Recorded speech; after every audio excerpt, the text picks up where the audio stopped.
This meeting is being recorded.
Thank you everyone for your participation. Please note that all times the mics, the lines will be on mute. Only the panelists are able to speak to the audience. And also, I think the most important thing also is to remember is that we'll send the questions in the Q&A box. We'll be able to send that questions at the later stage should we be able to have more questions. But then again, also please at any time type in your questions on the Q&A box. And also what is important is that feel free to to ask all your questions. Some of the questions will answer directly after each presentation, and we will also try to get as many questions as we can. And also I think what is important is to be able to use the chat comment on the presentation and to discuss with other participants. Enjoy the webinar. And I will start with just briefly introducing our panelists. I'll start with myself. My name is Mokebe Tutbala. I'm the team leader, business development, working for Arbor Wind. I'm based in Cape Town at our local office. With me here, I've got three speakers. I have Frederic Verdol, who's the senior power engineer with the World Bank Group. And then also we do have Corentin Baschet, who's the head of market analysis for Clean Horizon. And then also we have Thomas Mart, who's the senior director, key accounts with Reuniwatt. And I think what is the most important thing is that we're going to have some presentations, and after each and every presentation, we will have a Q&A session. And also at any time, give us a shout on the webinar chat. There are people on the back office that are going to be looking at that. I will also be looking at that from time to time. So I will start by having a brief introduction of Arbor Wind and also kickstart the webinar. So enjoy. So our webinar is very straightforward, stabilizing grid operations through storage and forecasting of renewable energy generation. So, just on the slide, next slide, looking at Arbor Wind at a glance. Arbor Wind has 25 years experience in renewable energy industry. We are a project developer. And to date, we have about 1,000 employees worldwide, and we have 4.5 gigawatts of projects that are developed and sold. So looking into our pipeline, we have 19 gigawatts of renewable energy projects under wind, solar, battery storage, and also on a hydrogen project side of things, we have about 15 gigawatts of projects. Our core business is basically looking at the whole value chain in terms of project development. We look at site acquisition, development, financing, construction, as well as sales and operations and maintenance. And the technologies that we look at is basically wind, solar PV, battery storage, as well as hydrogen. And the next slide really looks into our footprint. So Arbor Wind is present in 16 countries, of which most of which are in Europe. Just to maybe go back a bit, Arbor Wind was incorporated in Germany and in Wiesbaden. So we do have offices in 16 countries, Europe, in Canada, we do have offices as well, Colombia and Argentina.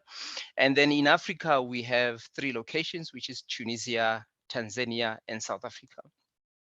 Now, going to the next slide, we'll basically look briefly in terms of our wind in South Africa. So as I've mentioned, we're based in Claremont, and we've been active in South Africa since 2017. At the current moment, we basically have 14 employees that are based in South Africa.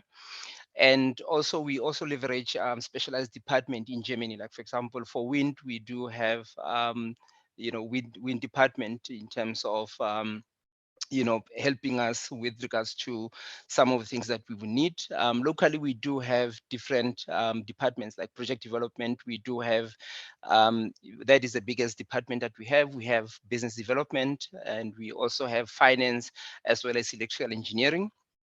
And then our focus really in South Africa has always been looking into development of projects. We also look at hybrid projects. One of the things that are very important to note in South Africa is that we have a business model that is very simple, whereby one, we look at developing projects and selling them. Like, for example, looking into the REAP program in South Africa. And also what we do sometimes is that we can be able to look at staying longer in the project by signing a PPA with the end user and be able to take it forward. And we do have tons of projects that we are developing. At the current moment, our project pipeline is around 5 gigawatts. Now, going forward on the next slide, other things that we also do is that in Germany, we do have a hybrid department or a battery department, of which we get most of the support from there. So other things that we look at, all the projects that we develop in South Africa, we basically develop them with an option for storage. If it's a wind project, there will be storage permitted in that project as well. For solar PV, also that is something that we can, the battery storage is also permitted. And also we are looking at, microgrids, and we're looking at different, applications in terms of battery storage in South Africa. And then maybe just on the next slide, going forward, we wanted just to share with you one of the projects, reference that we have done. This is one of the projects that we did, and it was done in Northern Ireland. This project has been, is already under, in operation, and the technology that we use here is basically lithium ion battery, and it's just a standalone system. And then the application here is basically on ancillary service provision under DS3 scheme, and also looking at energy arbitrage and also fast response in terms of the reaction time. And maybe just going forward, this is another example that we have at our headquarters in Wiesbaden. And I think what I will do then is that I will just stop here and move forward to the next speaker. And introducing our next speaker, we have Frederic Verdol, who's a senior power engineer with World Bank Group. Frederic, the stage is yours. Thank you. Thank you, Mokebe, and good morning, good afternoon, everyone. Thanks for inviting me, and thanks to Reuniwatt for this opportunity to speak. I was actually the lead team leader for the battery storage in South Africa. So I will present to you this study case, but I will talk more broadly about what the World Bank does in the space. So on the next slide, as you may remember, the World Bank Group has committed to support battery storage technology back in 2018. At the time, South Africa project was the first one and the only one on-grid battery storage program. Since that, we have about 40. Some of them are under implementation already, as you can see. Right now, I am based in the Caribbean, and we are trying to develop new ones for island solutions. So you can, well, we will have the opportunity to discuss it, but definitely on the World Bank side, we see storage as a flexibility tool as well as the forecasting tools. And then because of that, we really would like to our client country to benefit from this technology. So to do that, we have developed on the next slide. You can see that we have developed a partnership that is a sort of a think tank slash community on battery storage, where we share knowledge. We provide technical assistance. We develop products, knowledge products. Many of them are available online on our website. And then we do also conferences and events. So many of you in the audience are already members of the energy storage partnership of the World Bank. But definitely, if there is a willingness to approach us and to contribute, feel free to do so. All the contact is on our website. So you just get to the energy storage partnership. So on the next slide, I will show you the battery storage program that was developed and the ESCOM battery program. ESCOM wanted to demonstrate that battery can be a viable tool to integrate more wind and solar. Back in the time, ESCOM was forecasting a large integration of wind and solar, and then instead of investing in more grid infrastructure, they wanted to defer this investment in grid to manage the intermittency of some sites, and also moves energy from base to peak. To do that, they developed a two-phase approach for their program, and then a multi-site program, as you can see there. On next slide, what we can see is that the sites that were ultimately selected after a thorough due diligence were sites where ESCOM was envisioning important bottlenecks due to the integration of wind and solar, current and future.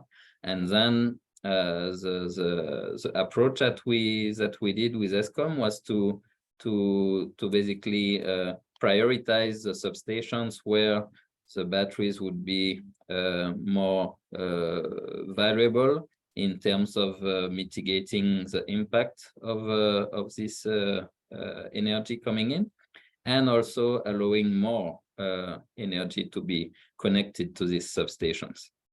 On the next slide, we have a sort of summary of what was done. So instead of one large battery on one site, so, South Africa power system is wide. The decision was to actually have a multi-site battery program monitored by the regional entities of the utility, meaning the distribution entities, and then also being able to be seen from the National Dispatch Center in order to be a flexible tool. This 300 megawatt program on six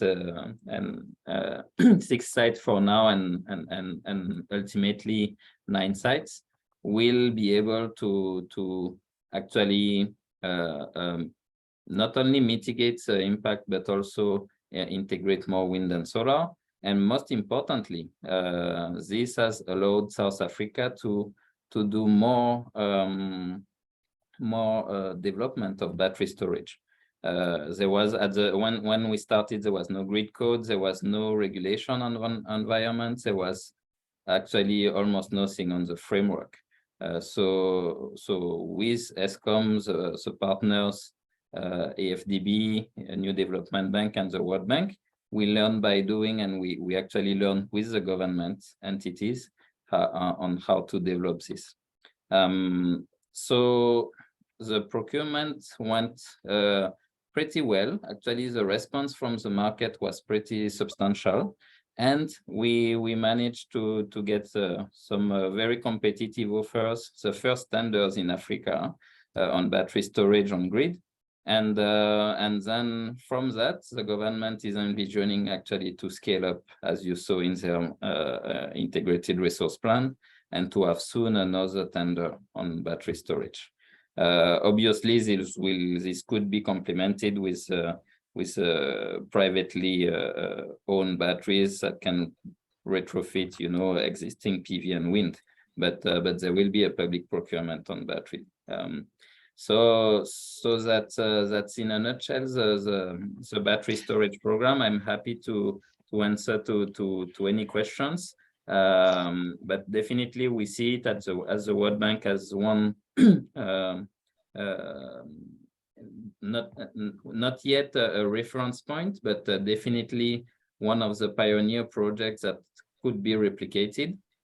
We replicated the exact same design of project in West Africa and Ukraine already. And then the feedback from the ESCOM program will be used to do more in other countries and other continents. Thank you. Thank you so much, Frederic. I've got some few questions for you. Actually, there's a lot of questions that are coming. Maybe just one. How long did your analysis take to set up, all the batteries and the sites? Thanks for this question. Well, it as we said, there was no battery before, so ESCOM actually hired an expert consultancy firm. We did a 1 year due diligence to analyze the load flows and analyze the preferred sites from a long list of I think it was 47 sites. We went down to this short list of sites, and then response is 1 year, but more or less because at the same time we were running the procurement specifications. So the technical due diligence took quite long, but it's because the power system is quite wide and complex. Thank you so much for that answer. There's another question as well. The audience would like to know, maybe just for you to give a hint in terms of how the grid flexibility studies were conducted, and also how the batteries are helping to do that. And also, I think on the same note, just to be able to understand how will the market be able to pay, for that battery storage. Yeah, so maybe starting from the beginning, the funds that ESCOM used to do this demonstration program were climate funds from the Clean Technology Fund. ESCOM was about to do a CSP plant, and then because CSP was commercially viable, decided to use the funds to pilot and demonstrate battery storage.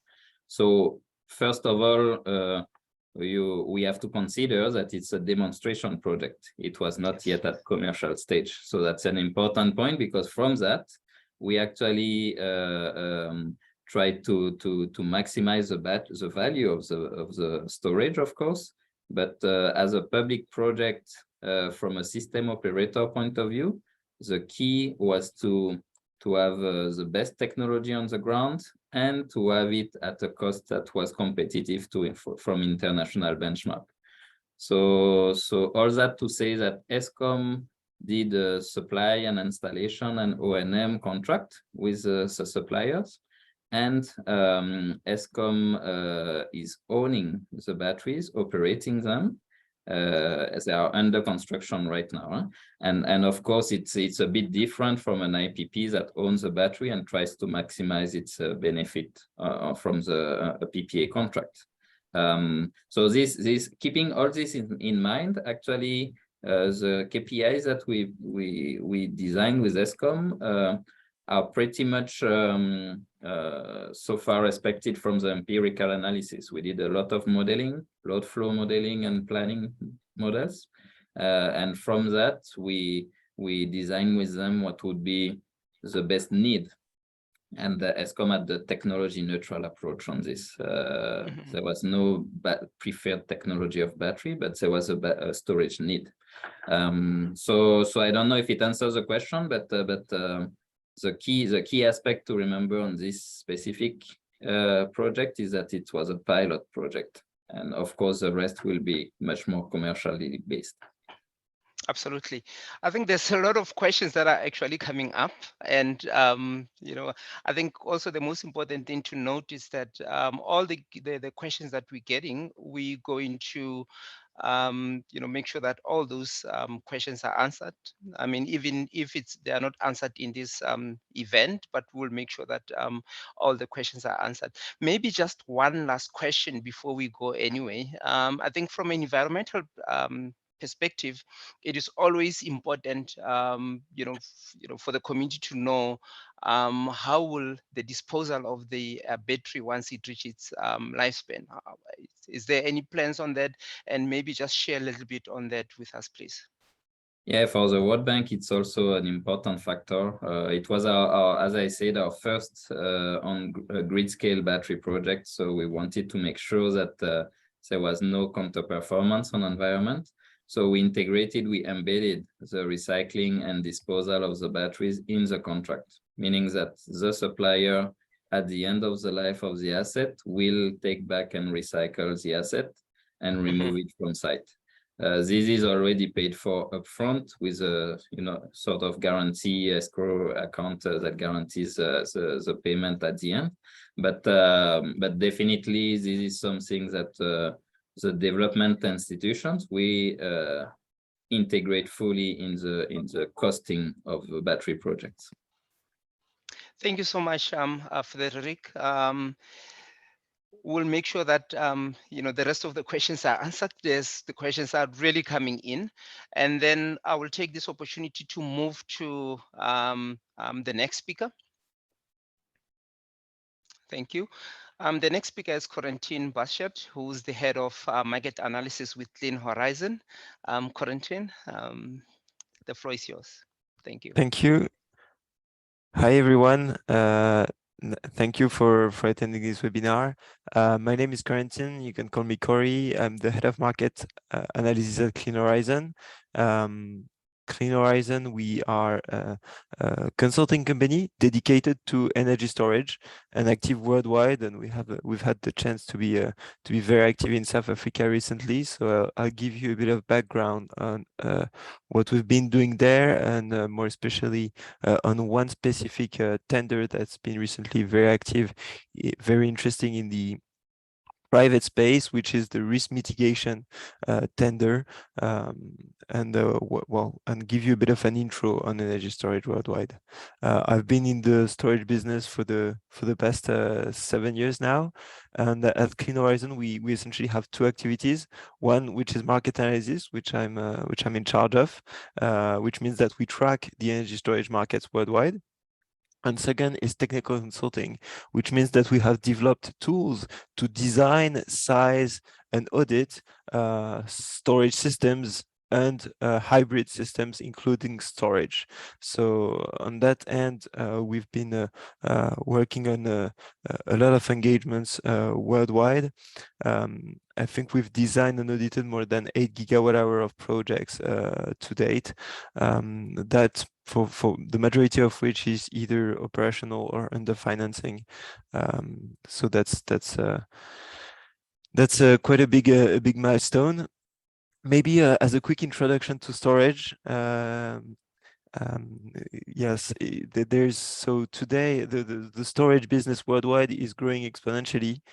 We are witnessing an exponential growth, which is good. There is, so for this year to date, I think this was only updated maybe a month or two ago, but there's roughly 20 gigawatt of storage announced this year. Just to give you an order of magnitude, there's 120 gigawatt of pumped hydro storage installed worldwide. So this is all the technologies except pumped hydro that we're referring in this database that we take care of, called Clean Horizon Energy Storage Source. So storage are being deployed worldwide, and if you take a a closer look at the technologies behind these announcements, most of the deployments are relating to lithium-ion batteries. The reason behind this is electric vehicle growth. I think that there's more like there's probably about 95% of the batteries of the storage projects announced um, and under construction and operational, excluding pump hydro, which are lithium-ion. This is due to the massive cost reduction we've seen thanks to the gigafactories and the efforts to manufacturing electric vehicles, really. This is what's driving the market today. There are a lot of very interesting technologies out there. We're also following very closely at Clean Horizon, including longer duration storage, such as compressed air, liquid air, gravitational storage. But for now, lithium ion is in the market, and that's most of projects the commercial projects we're involved in use lithium ion. That was for the quick introduction to storage worldwide. Now let's take a closer look at South Africa, and especially this opportunity, which is the risk mitigation tender. So a bit of background on South Africa. So South Africa is currently relying a lot on coal for its generation. You can see here that in 2020 there was roughly 35 gigawatt of coal capacity installed. However, if you look into the future, the plan is clearly based on the integration resource plan of South Africa is clearly to increase incredibly the amount of PV and wind. The IRP is aiming to have 17 gigawatt of wind in 2030, as well as probably 8 gigawatt of PV. And in this integrated resource plan, what's very interesting to see is that storage is included, which is not the case in all the integrated resource plans. So that's really a good thing. And this plan announces that there's a need for 5 gigawatt of storage to be installed in South Africa by 2030.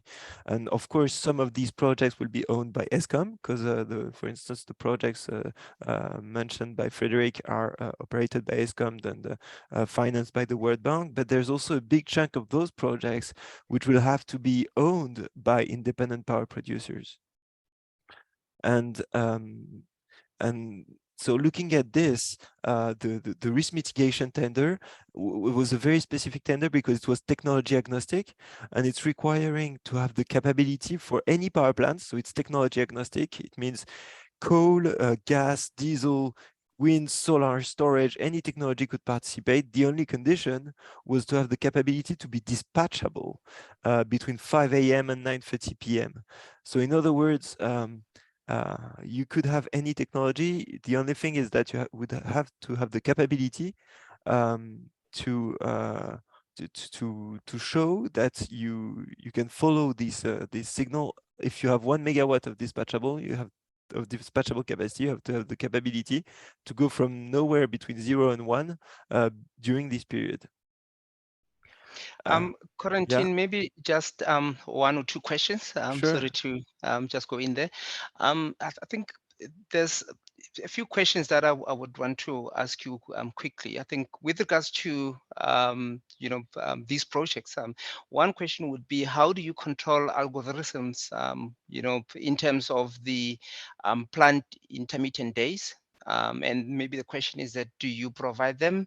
And if not, do you have maybe 1 or 2 vendors that you can recommend? Sure. Okay. So Clean Horizon, we're purely consulting. So indeed, we wouldn't be selling what you're referring to, which I think is the energy management system, which is the power plant controller, really, which is the one in charge of doing the dispatch of the different technologies. If you have wind, solar, gas, whatever, we're not selling any of those. We can support in finding those. There's a number of companies who have the capability to do these control algorithms. So feel free to reach out. We could discuss this. I don't want to quote names here because I think it's not really the purpose, but there's a lot of vendors who have this capability to essentially what the EMS is doing is just communicating between the different elements of the power plant. So if there's several technology, you just need to have the capability to control the inverters, the battery, gas, diesel, etc. Excellent. And I think also there's another question where maybe I think you've partly answered the question, but the question goes like, if ever, are you working on any other systems that include storage other than batteries itself? Yes, we're working on a lot of different technologies. So I'll come back to this in a second, but to have the capability to provide this, it's interesting to see that with 1 megawatt of solar, actually you don't have 1 megawatt dispatchable. You probably need at least 3 megawatt of solar plus storage of the capability to be dispatchable based on an average day. And of course, if it's a cloudy day in the winter in South Africa, you probably need even more solar. So if you look actually a bit more closely at the results of this tender, it turns out, so I think this should be on the next slide. The results of the tender show that there's been a lot of capacity awarded from various technologies. There's solar plus storage, there's liquefied natural gas from car power ships, which is actually represents a large amount of the awarded capacity. This capacity has had some environmental ruling, which, to my knowledge, currently prevent this from happening, these projects from being commissioned. But there are a lot of other projects, including solar plus wind plus storage, for instance, for G7 Energy project, also EDF, and some gas plus solar projects.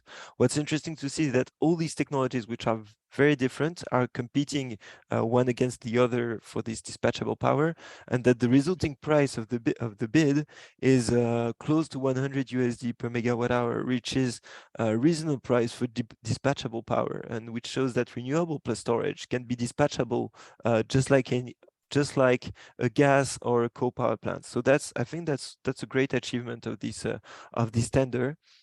And we're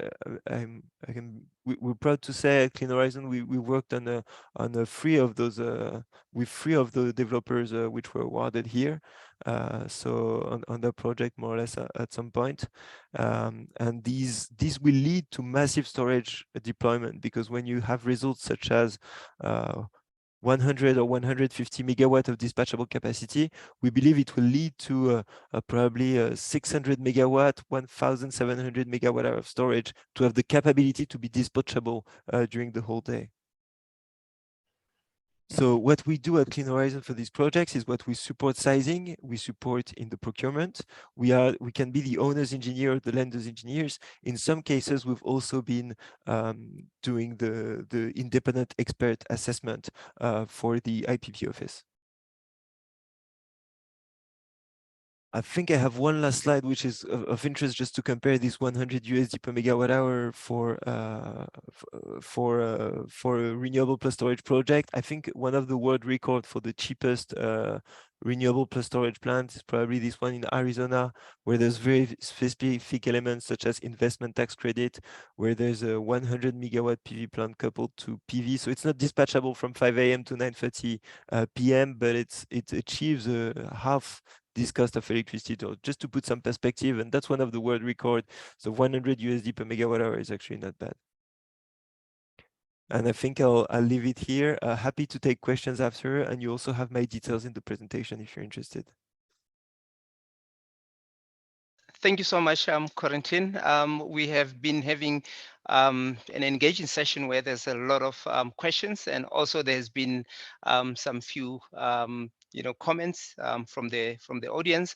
But I think what we will do then is that, looking at the time, we would then move to the next speaker. And next speaker is Thomas Mart, who's the Senior Director, Key Accounts for Reuniwatt.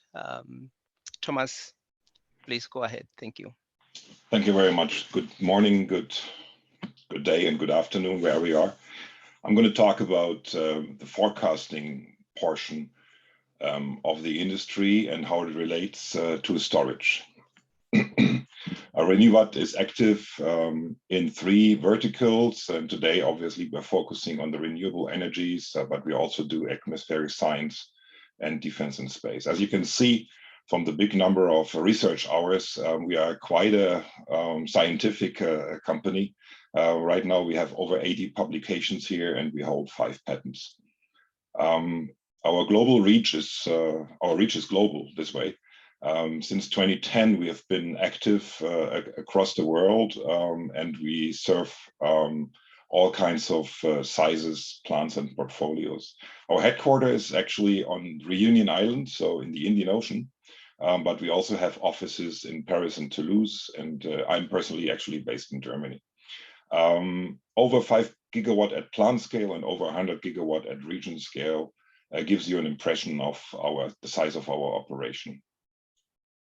Now let's talk about the grid mix and how it gets more complicated the more energy, renewable energy we have in there.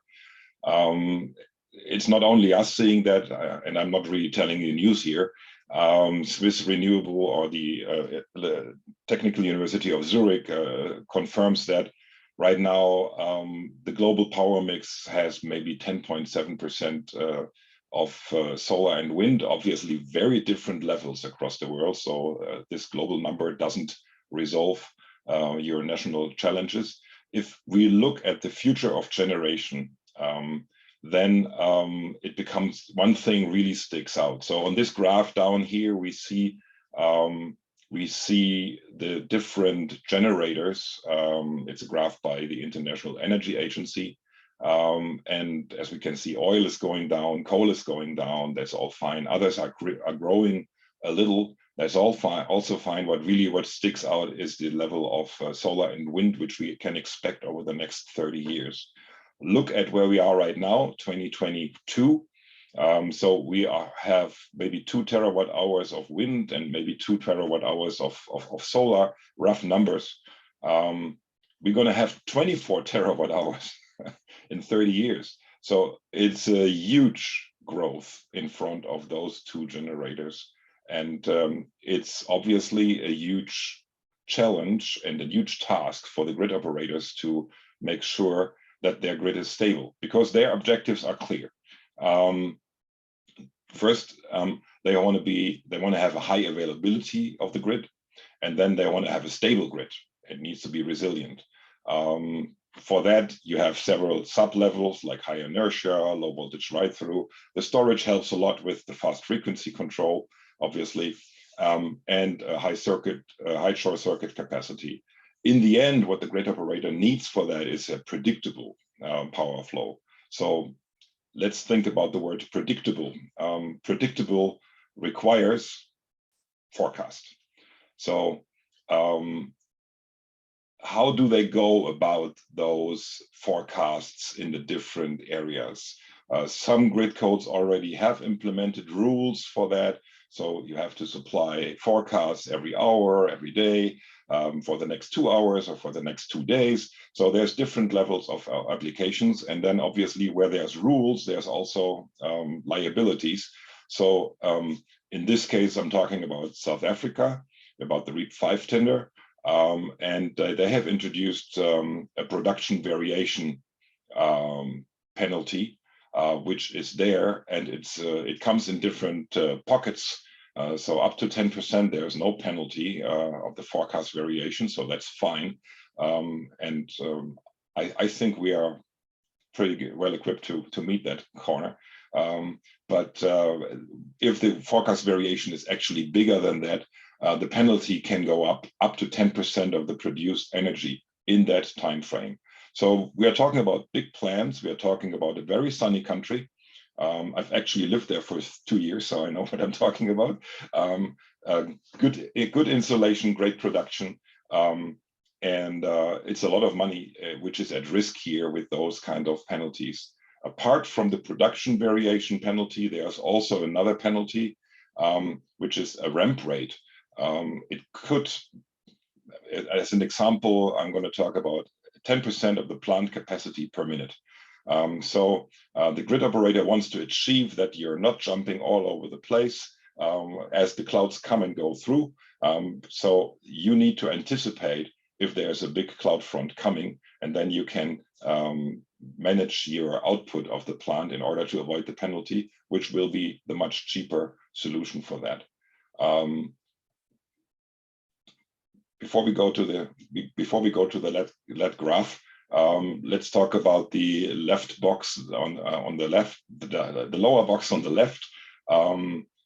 We can also increase the plant revenue with forecasting, both in the on-grid and in the off-grid case. In the on-grid case, in many cases, we see time of use tariffs. It's already well established in the US. I think it's coming in many other places. And in the long run, in the future, the price of energy will probably be traded in real time. So I think that's what we are going into in the next 5 to 10 years. Obviously, if you know what is coming, then you have the ability to sell your energy at the best prices, knowing the actual state of charge of the storage and of the forecasted production. So you have all the moving pieces together in one system, and then you can make an informed decision. And as Corentin already explained, the EMS system is the system which actually has the overlaying logic for the whole plant, and then can make that decision. It probably will be connected to the markets, to the market servers in the future as well, and then this will become much more dynamic. Last but not least, on the lower left, in the off-grid case, maybe in a mining environment or something. So those projects are a little bit smaller, but they can also go up to 20, 40, 50 megawatt. There, the case is about optimizing rotating reserve. And the aim there is to get to some fuel savings. And we are not talking 1-2%, we are talking real money, because those diesel and HDF engines burn a lot of fuel to get all the power ready. So those are hundreds of thousands of liters of oil. And if you can save 20 to 30% of that, that's a big deal. On this, Thomas, I do have maybe 2 questions quickly. In terms of the penalties, who's paying for the penalties in case of variation in the forecast? The IPP is the operator of the plant, so they set up, they manage that, and they are also paying the penalties if the forecast is wrong.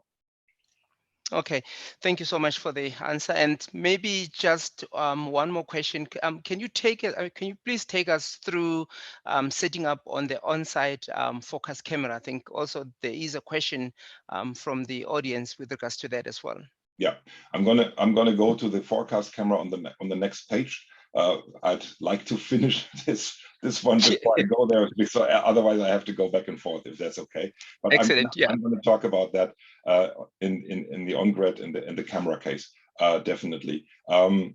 What is important here, if you operate a PV plus storage plant, and I've borrowed that slide from 8 Minute, a partner of ours in the US.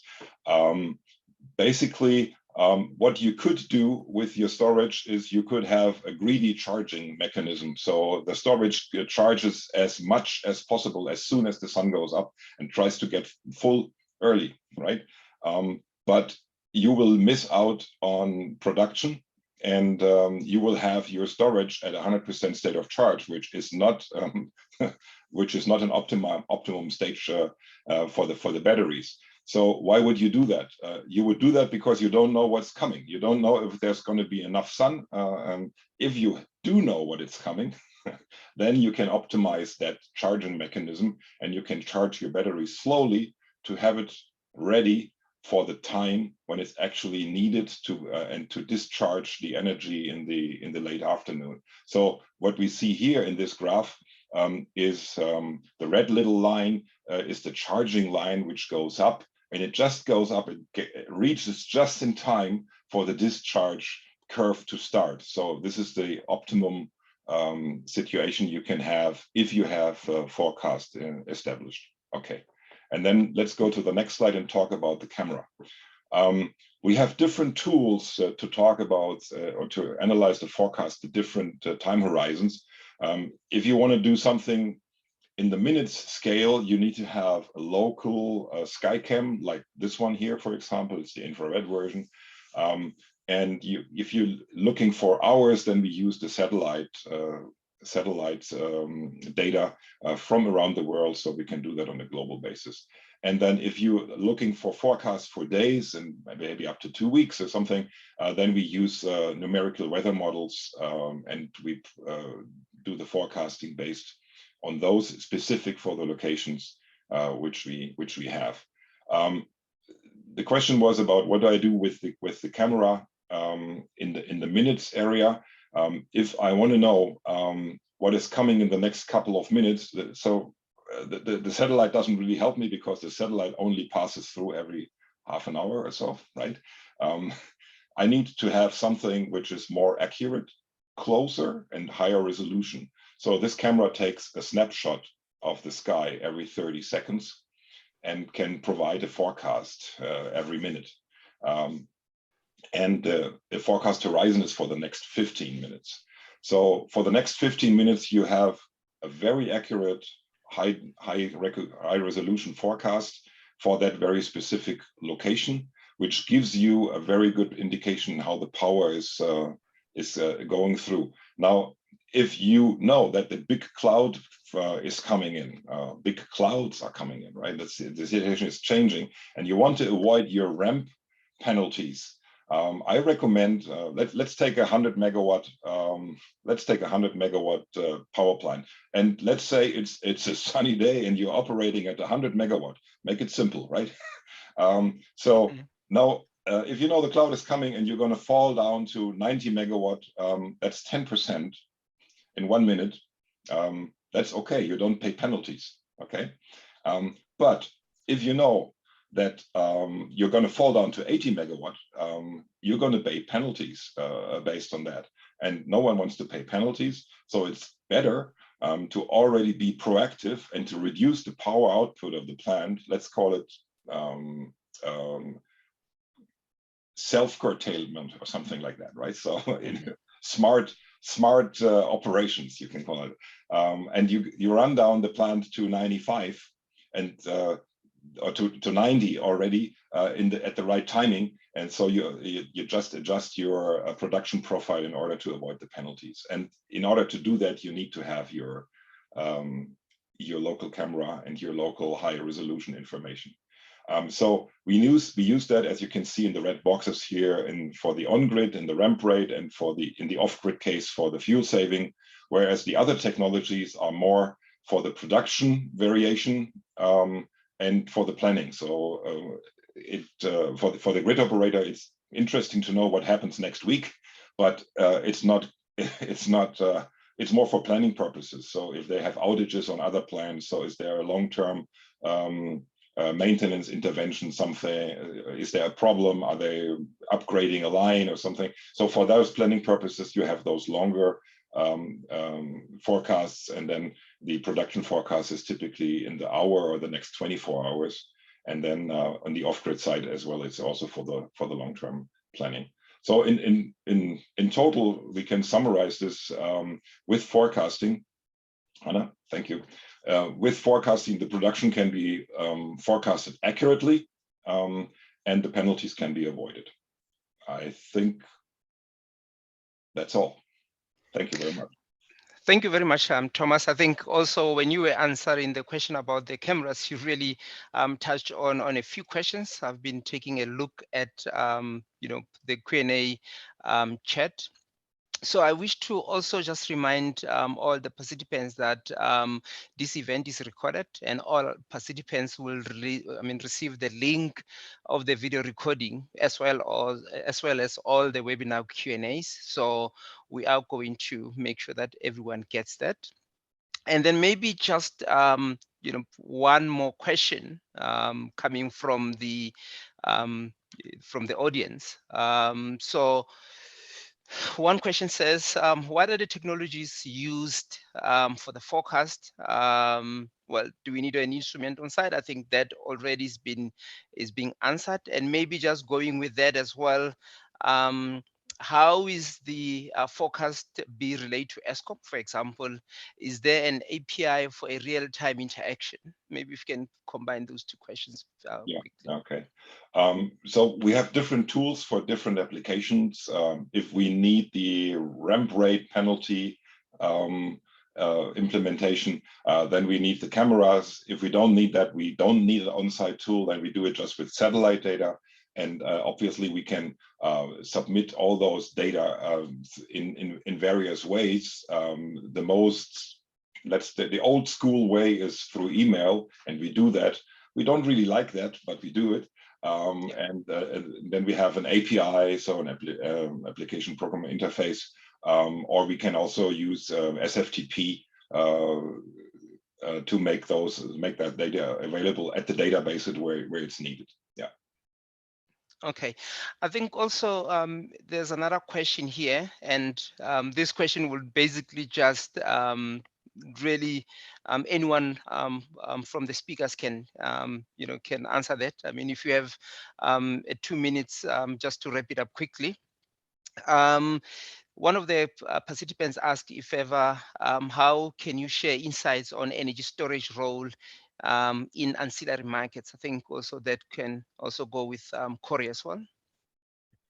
Yes, thank you. So indeed, when we refer to ancillary services, usually we include frequency regulation, voltage regulation, also balancing mechanisms, so elements to balance the grid in real time.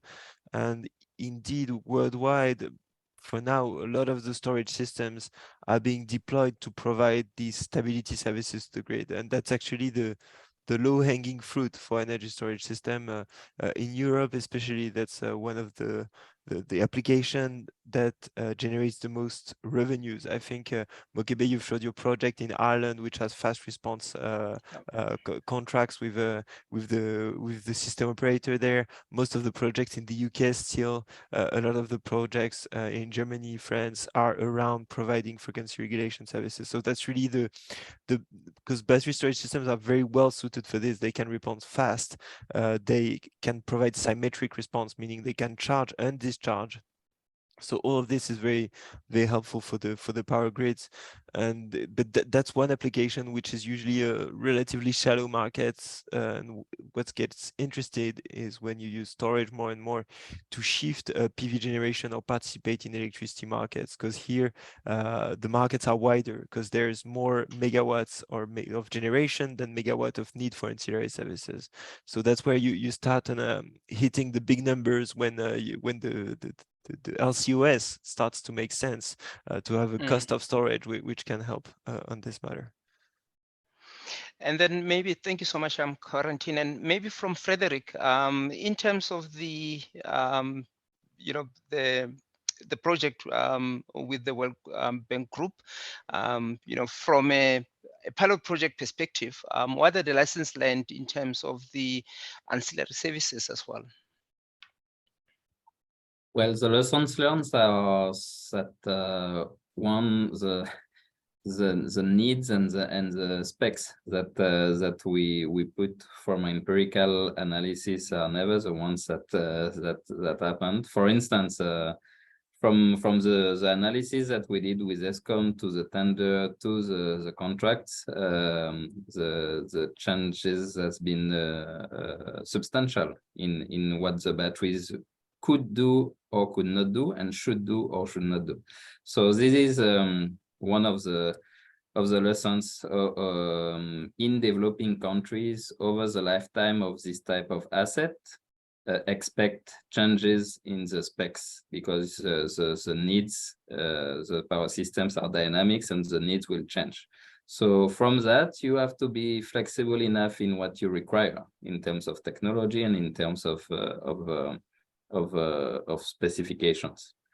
After that, to make the linkage with forecasts, definitely from the system operator's point of view, there is an optimization to make between all the flexibility tools.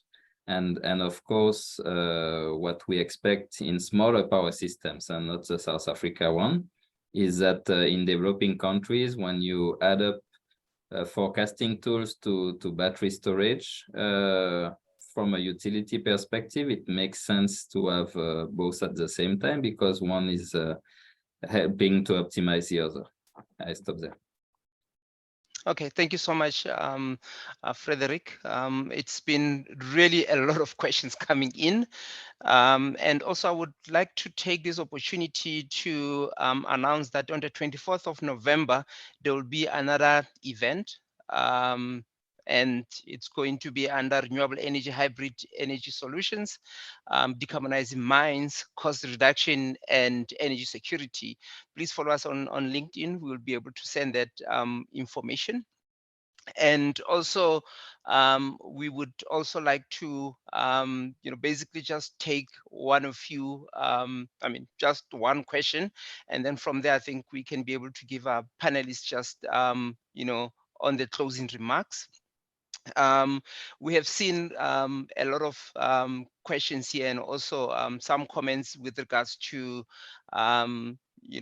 the like for example, for forecasting, I think there's one question that we actually got in terms of, when you do the like the whole forecasting in terms of the system energy generation, do you generate simulation for P90, P70, or P50?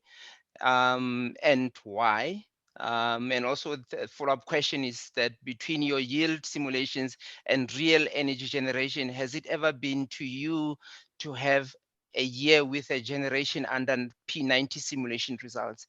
I think maybe if you can get that that question on, and we can be able to give our speakers some closing remarks. Yeah, we can definitely provide those scenarios for the P50, P90.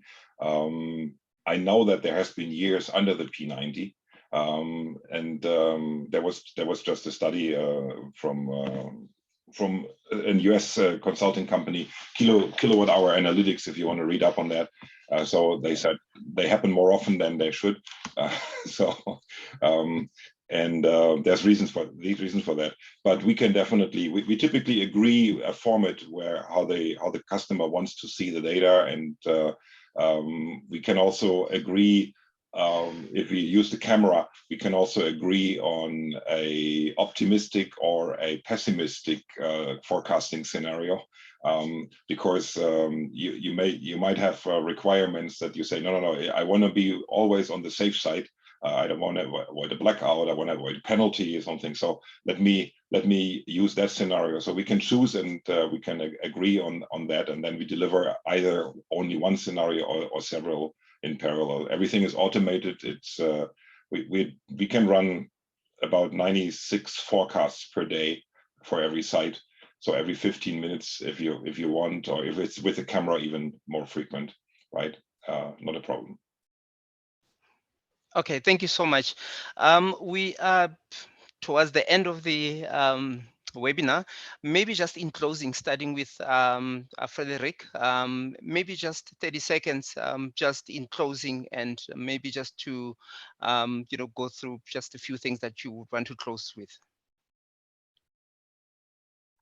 Well, on our side, the World Bank, we are ready to continue to support battery storage forecasting tools, and definitely helps the different public and private sector developers in this space.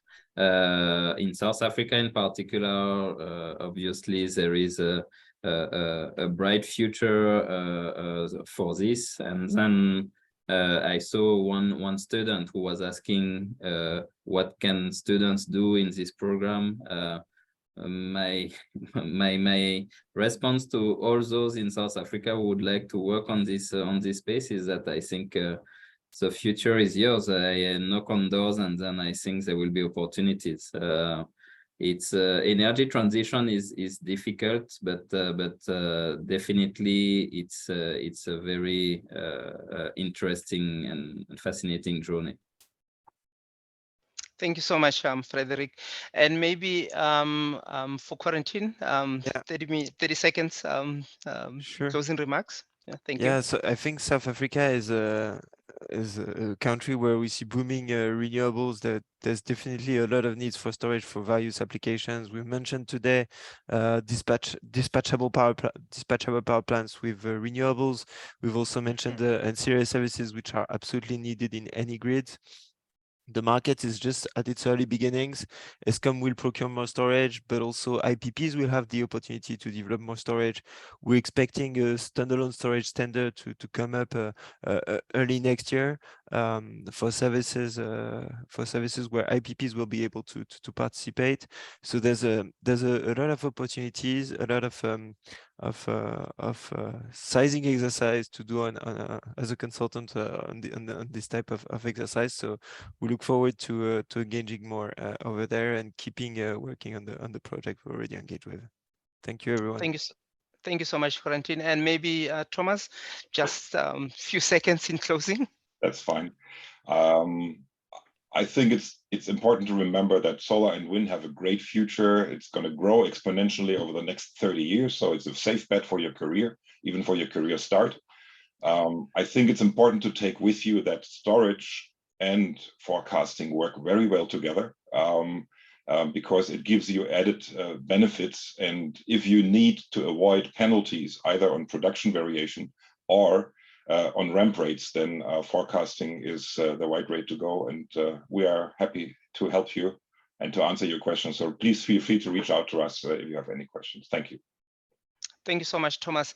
Thank you, everyone, for your attention, and also maybe just for all the viewers and participants, please don't hesitate to follow Reuniwatt on LinkedIn. There is another conference happening on the 24th. All the information is there. I'm going to post as well on my LinkedIn. And I thank you very much for taking time to be with us. Please remember that the event is recorded. We are going to send the recorded link, the link for the recording, and also the Q&As as well. Thank you so much and have a wonderful day forward. Thank you. Thanks, guys. Thank you, everyone. Bye-bye.